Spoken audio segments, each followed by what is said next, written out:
Welcome back, chess enthusiasts. Today, we're diving into the exciting world of the Lucchini Gambit, a bold and aggressive strategy in the Italian game. If you're looking for a way to spice up your openings and catch your opponents off guard, this gambit might be just what you need. Let's get started. White starts with pawn to e4. Black responds with pawn to e5. White then brings the knight to f3, attacking the e5 pawn. Black develops their knight to c6, defending the e5 pawn. Now, white moves the bishop to c4, aiming at the vulnerable f7 pawn. This is the Italian game, one of the most popular and classical openings in chess. Black mirrors white's move by developing their bishop to c5. White then plays d3, solidifying their center. This is exactly what we're expecting. Now, here's where things get interesting. Black pushes pawn to f5, launching an aggressive counterattack. It's called Lucchini Gambit. The next move by white in this position is the key to this tactic. If white brings the knight to g5, aiming to launch a double attack on the f7, we can execute our plan. Black counters by pushing pawn to f4, blocking the bishop's line of sight and attacking the knight with the queen. White moves knight to f7, attacking both black's queen and rook. But black isn't worried. We calmly move our queen to h4, setting up a deadly trap. At this point, white needs to be very careful. If they capture the black rook, it's game over. Why? Because black will simply capture the f2 pawn with the queen, delivering a devastating checkmate. So white need to protect f2 pawn. One of the common moves is castling. Black responds swiftly, moving the knight to f6. White takes a bold move, capturing the black rook with their knight. Black, unfazed, moves the knight to g4, launching a multi-pronged attack on white.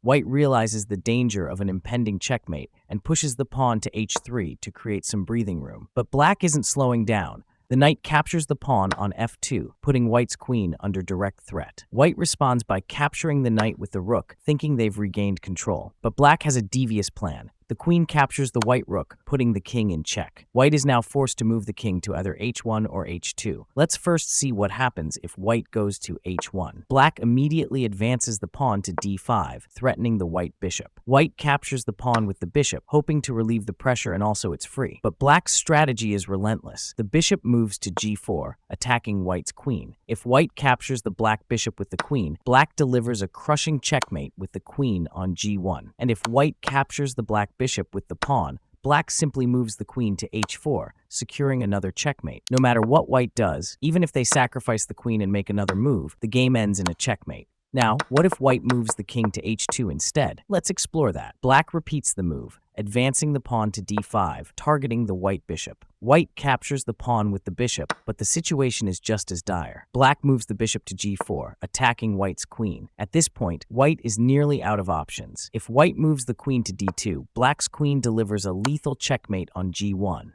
If white captures the black bishop with the black queen moves to g1 and white is checkmated, or captures the black bishop with the pawn, the black queen moves to h4 and checkmate again. For both moves, the result is the same. Even if white tries to make another move and sacrifice the queen, it's all in vain. Black's victory is inevitable. Now let's rewind a bit.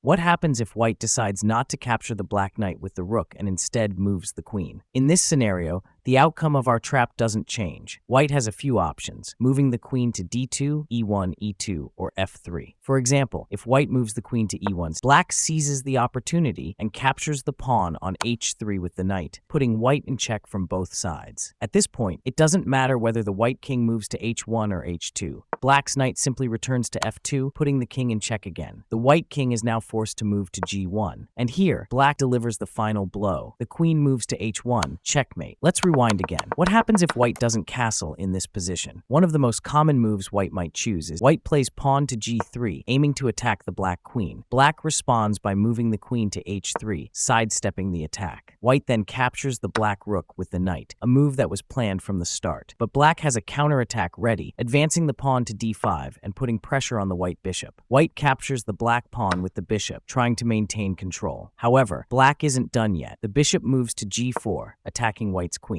White decides to move the queen to d2, but black seizes the opportunity, moving the queen to g2, now threatening the white rook. White, feeling the pressure, moves the rook to f1 to avoid losing it. Black then moves the bishop to h3, continuing the relentless attack. White tries to protect the rook by moving the queen to e2. Black advances the pawn to f3, directly threatening white's queen. In this position, white's queen can't retreat to d2, because if it does, black's queen will capture the rook and deliver checkmate on the next move. so white is forced to move the queen back to d1. Black takes this opportunity to capture the rook, putting the white king in check. White responds by moving the king to d2, but black continues the pressure by moving the bishop to b4, delivering another check. White tries to defend by moving the pawn to c3. However, black isn't done yet. The queen captures the pawn on f3, putting the white king in check once again. White has no choice except moves the queen to e2 in a desperate attempt to defend, but it's in vain, because black simply captures the queen, delivering the final checkmate. Let's go back again and see what happens if, in this position,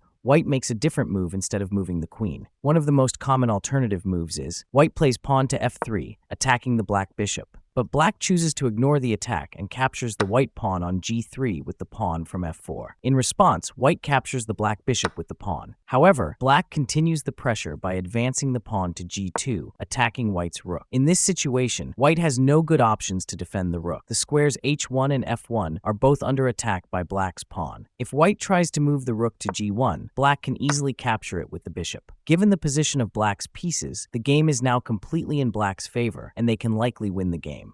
As you saw, in the Lucchini Gambit, there are many an exciting and dynamic way to challenge your opponents in the Italian game. Remember, like all gambits, it's a double-edged sword, so practice and understanding are key. We hope this gives you a new weapon in your chess arsenal. If you enjoyed this video, please give it a thumbs up and share it with your fellow chess players. Don't forget to subscribe to our channel for more chess tips, tricks, and strategies. Leave a comment below with your experiences playing the Lucchini Gambit or any questions you have. Thanks for watching, and we'll see you in the next video.